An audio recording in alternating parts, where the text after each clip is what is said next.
Le 25 avril 1986, le réacteur 4 de la centrale ukrainienne de Tchernobyl doit être testé à faible puissance. Les barres de contrôle régulant la fission nucléaire sont abaissées avant d'être remontées face à un risque d'arrêt complet. Mais les agents en place violent les procédures, bloquant d'importants systèmes automatiques d'arrêt. Les erreurs de manipulation, conjuguées à des faiblesses du réacteur, conduisent à la catastrophe. À 1h23 du matin, le 26 avril, le réacteur échappe à tout contrôle. Une explosion de vapeur se produit dans le bâtiment, la dalle supérieure du réacteur se soulève, puis retombe. Un panache radioactif s'élève jusqu'à 1 km dans les airs. Il va traverser l'hémisphère nord.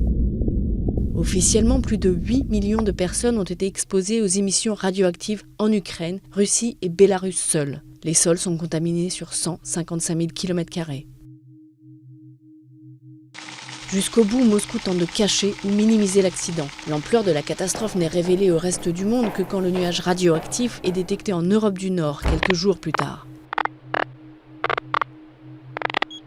Pendant les 4 années suivantes, des centaines de milliers de liquidateurs sont mobilisés à Tchernobyl pour décontaminer le site. Les 3 autres réacteurs continuent pendant ce temps de fonctionner. Le complexe sera fermé en décembre 2000, 14 ans après l'accident.